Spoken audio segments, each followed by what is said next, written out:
My name is Atossa, and I'm here to tell you about how to deliver the right message at the right time and try and get over this hump of having the wrong message at the right time. I think with programmatic, we've gotten really, really good at getting to the right person at the right time, at the right place, and we've kind of forgotten this whole creative thing, making sure that we're not attacking them with the wrong message, and after we've done all this work to try and target them with the right data and everything.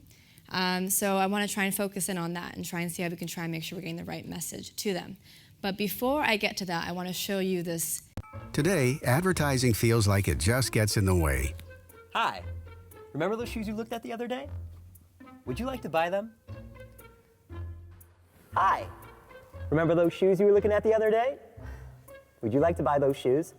It shows up at the wrong time and in the wrong places, distracting us. Remember those shoes you looked at the other day?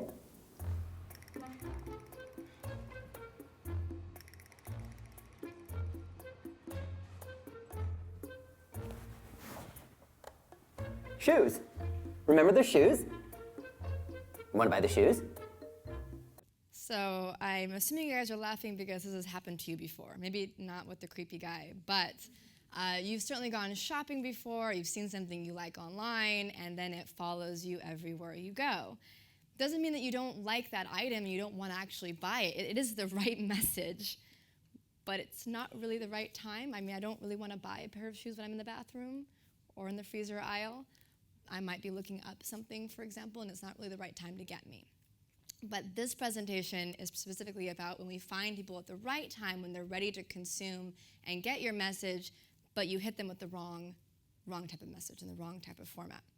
So the theory that we have, or that I have really, is that we have all these different kinds of media consumption out there and all these different kinds of formats. And traditionally, the kinds of format that we were in dictated how we were to make that advertisement. And so, for example, when you look at radio, you see that there is a massive peak at the beginning of the day as well as end of the day. People are driving to work, they're getting ready, they're hearing the radio, and you make an advertisement for that particular format of audio, and they're in the car. You know exactly what kind of format to put that in. When you look at the newspaper, you see that there's a peak in the beginning of the day. People are flipping through the newspaper. You know exactly what kind of format to put your ad in. It's going to be something that's easy to look at, just kind of something light in the beginning of the day, and that's basically the end of it. When you look at magazines, the consumption is even throughout the day as people are going through maybe lobbies and doctor's offices and whatnot and getting different kinds of ads as they're flipping through. Everyone knows what a magazine ad looks like, right? We have kind of a general concept of what a magazine ad is. Then you have TV, and obviously TV has a nice big peak at the very end of the day. People are coming home, they're sitting on their sofas in the living room, they're with their family, they're with their friends, they're consuming long-form content. They're watching TV shows, they're watching movies, they're watching documentaries, whatever it is, they're consuming TV content. So the long form, the 30-second spot, the 60-second spot sometimes in some markets, really makes sense here, the whole storyline. But when you bring in the internet, you notice that the consumption is relatively even throughout the course of the day, and it even peaks towards the end. And this is because the kind of content that we're consuming online kind of moves around, right? So we're consuming social, we're consuming video, we're consuming editorial content. So you can't just assume that your advertisement is going to be one size fits all. You can't just put one 30-second spot across all of these different kinds of formats and assume it's going to make sense when someone's on their phone versus on their tablet versus their desktop, watching something on connected TV. It's all going to vary. So you need to customize your message according to the devices they're on, the content they're on, the medium they're on, and make sure that you're delivering the right message to them depending upon what they're doing. And if you look at the way that people are consuming video across the various devices, in the UK, this is video consumption yesterday, according to Millward Brown. So you see that they're consuming video relatively evenly across a variety of different devices. TV obviously has the most consumption, but mobile phone has 45 minutes of video yesterday. So people are consuming video everywhere. So we need to make sure that we're tailoring our messages across all of these devices and not just doing a one-size-fits-all approach. And that brings us to the different kinds of ways we can create content. And we have the meal, we have the snack, and we have the bite. And with the meal, you kind of think about, okay, so something a nice sit-down, we're gonna have a good, proper meal. With a snack, you kind of think of like a sandwich, you're on the go, maybe like if you're from LA like I am, maybe like a vegan protein bar or something. And then you have a bite.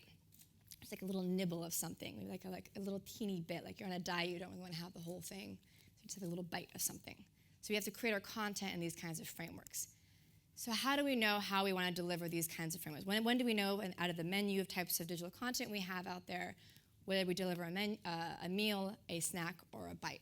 So obviously we have data, so we want to know who they are. This is the essence of programmatic. We have demographics, we have interests, we want to know who our audience is. But we also want to know where they are. And this isn't just geographically. We don't need to know where they are, if they're in London, South London, if they're someplace else. We want to know where they are contextually. So are they on editorial content? Are they on YouTube? Are they watching something on All 4? What is it that they're consuming, and how should I tailor my content accordingly? What are they ready to consume at that point? A meal, a snack, or a bite? Because it all varies. Are they on their phone? Are they on Snapchat? Are they on Facebook? So these are the kinds of things you have to think about. Then, what is it they want? And I don't want this to be confused with what are they interested in.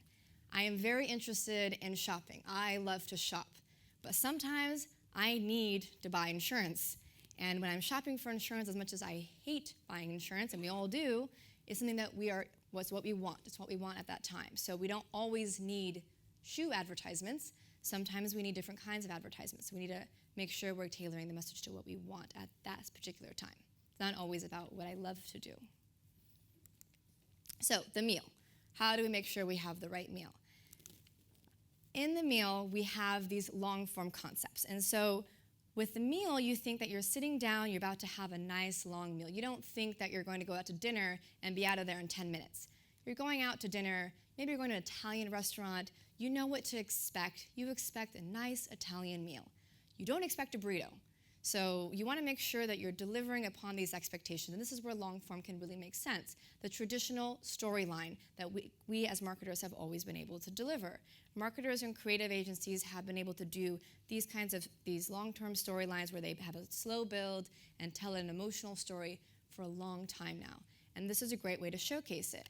And the TV industry, this has been a 30-second spot or a 60-second spot in some cases. But in digital, I've seen this go to 2 minutes, 3 minutes, 5-minute videos in long form, and it's been really amazing and incredibly impactful. How many of you have seen that Dove Sketches video? It's 5 minutes. That is a long ad. So people are out there, and it becomes viral, and people are watching these kinds of ads. So it's not that you need to be refrained and keep everything short. Sometimes having a long ad, as long as it's telling the right story, makes sense, and it's telling the right story in front of the right kind of content. So a long form type content where people are ready to ingest a sort of meal. So I want to show you guys an example of that slow build and slow content where it makes sense to consume it. Open your mouth.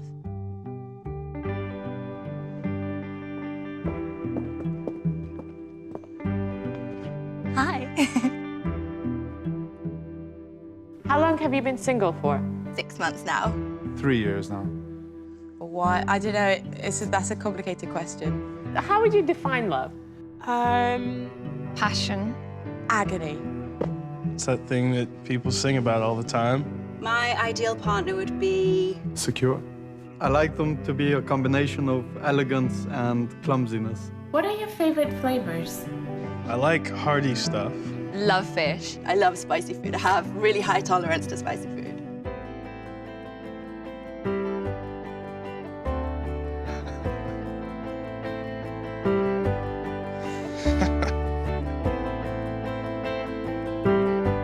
You have to feed each other. So I'm not allowed to put food in my own mouth. The whole meal. Exactly. Okay, cool. Everything is so me. This is like the perfect dinner for me. How are you? Very good, and you? Yeah, I'm good. I'm Clayton. Cream. Nice to meet you. Nice to meet you. How do we do this? You know what? This wasn't very expensive. You can just ram it straight in my mouth. I love everything that is on this table. Right, okay. I am really good at this. So you just need to focus. Okay. Whole thing. That's a good bite, right? Oh my God. Don't move it away from me, move it towards me. Sorry.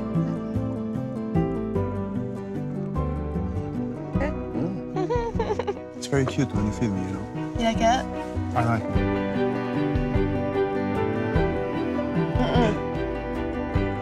Yeah, babe. Okay, just put it in.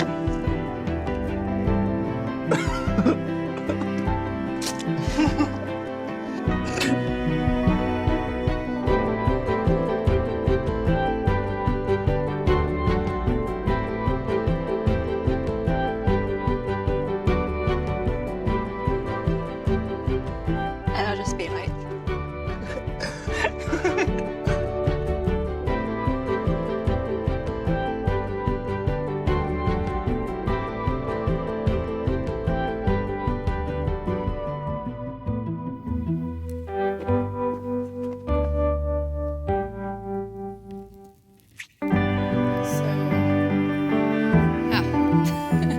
So basically, Noor's Love at First Taste is a long form content, right? It kind of like appeals to your emotions. We can all relate, and it went viral. And I don't know how many of you have already seen this before, but it was a very successful campaign for them. But it tells a really interesting story about the importance of taste and people's interests.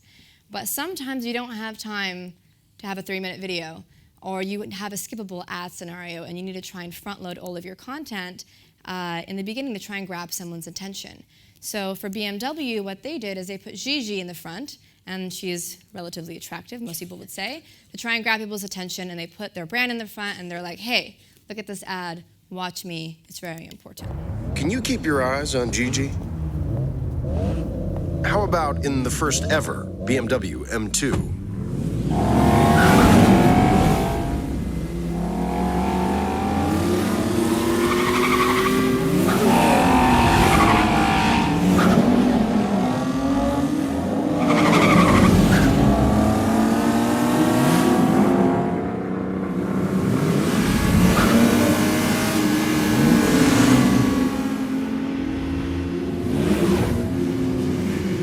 So, which one is she in?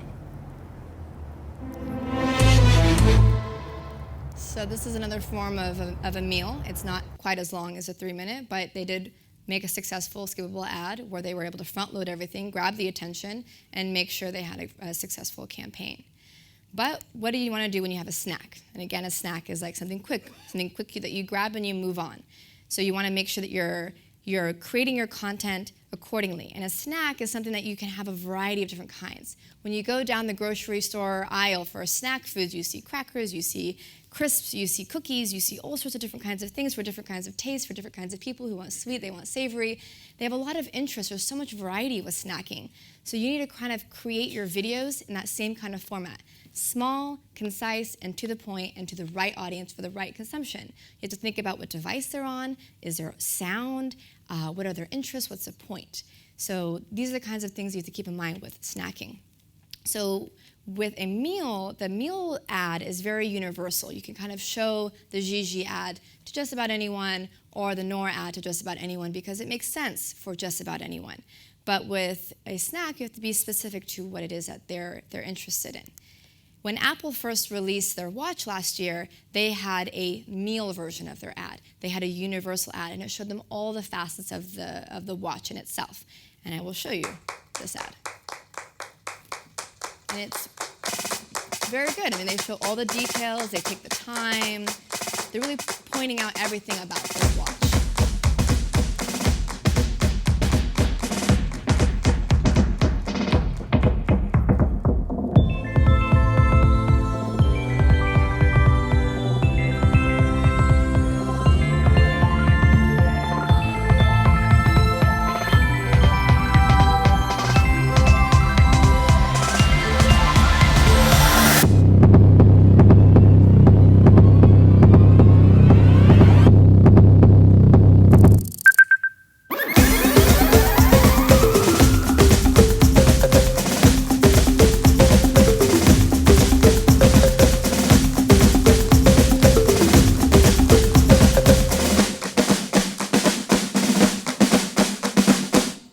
But when Apple decided they wanted to do something more targeted for their snack size ads, they created a different approach. They had a lot of 15-second ads that they created. So the first version of the 15-second ad.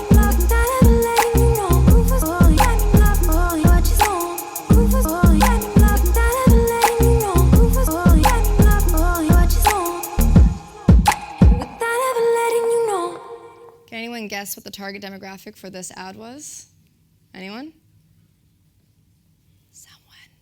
Take a guess. That's right.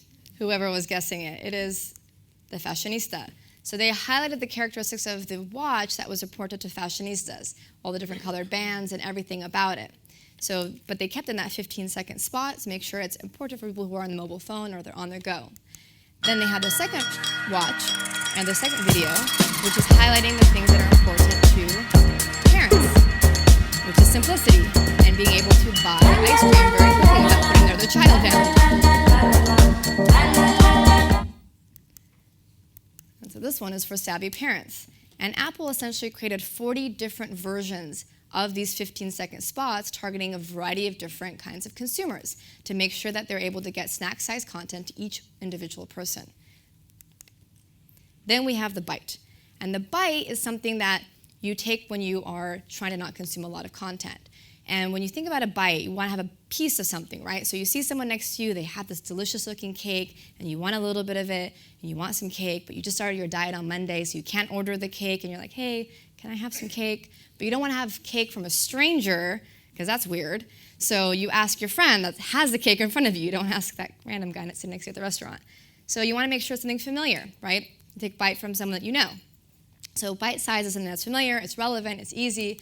You want to make sure that it's something that you can easily, quickly consume just like that. And that's the concept of a bite. How many of you have heard of Jason Bourne? Anyone here heard of Jason Bourne? Here's a few documentaries about him out there. So when Universal was releasing the last iteration of the Jason Bourne film, they wanted to create bite-sized content. And so they knew that everyone knows who Jason Bourne is. Even if you've never seen a Bourne movie, you know who he is. You know it's action-packed. You know what the characteristics are. So they essentially took all those characteristics and they bundled it all together into a YouTube bumper ad, which is a 6-second ad. People think 6 seconds is an awfully little bite of ad content, but it makes sense when people are trying to consume very tiny amounts of video content in itself, 15-second, 30-second content. You want to put something quick and snappy in the front. So they took all those characteristics of Jason Bourne and they created an ad.